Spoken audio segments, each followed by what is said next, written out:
This week in the field, a little sample from my Death Valley road trip. Hey everyone, I'm Scott Davenport and welcome to In the Field. Thanks for joining me. If this is your first time checking out my channel, thanks for giving me a shot. I hope you like what you see and you'll come back for another video.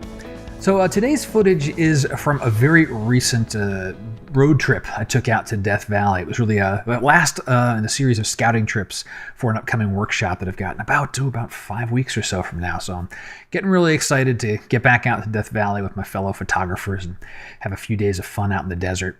And it's like any road trip, right? When you first start what's going to be a long drive. I mean, Death Valley is about a 5 to 5.5 hour drive from where I live in San Diego. You know, you're really excited those first 30 minutes.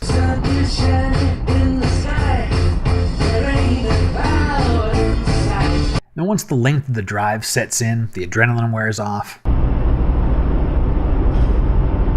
Yeah, so that drive starts to feel a lot longer than you thought it was going to feel when you first left the house. That's okay, it's the nature of the beast. But for this visit, of all the times I've been to Death Valley, I'd always skipped Dantes View.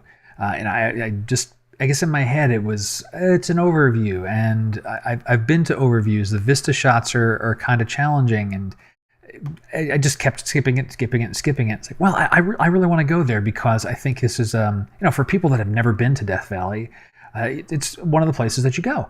And so I went there, and I spent a fair amount of time, marching about. I was pleasantly surprised. There were areas to walk out and hike across, and not just pull up to a parking area, look, and then leave. And so let me just show you some of the other footage that I grabbed out while I was at Dantes View. I just arrived at Dantes View, overlooking, this is Badwater, so you can be this big salt basin. I'm going to get my gear, I'm going to gear up and walk out on this peak out over here and do some photos. I stopped here on the trail mainly because the shape of the sky, the clouds, is kind of mimicking the shape of the salt flats on the base there. And so it seems a good spot to stop. I'm going to set up, I'm going to break out the 24-70, I think, and grab some panos for sure, grab a couple of wide shots, and switch over to the IR camera. That's going to be, it's my new toy. I got to go try that out. I want to see what that background looks like back there where the sun is still hitting the valley versus the shadowy area we have here that should look, cooler and blacker in IR. Well, we're going to get the cameras out and give it a shot here. Oh, it got cold out there fast. It's in the mid-50s, but stiff wind. No, nothing to block it. Yeah, it's chilly. Although my favorite piece of equipment by far so far, lip balm.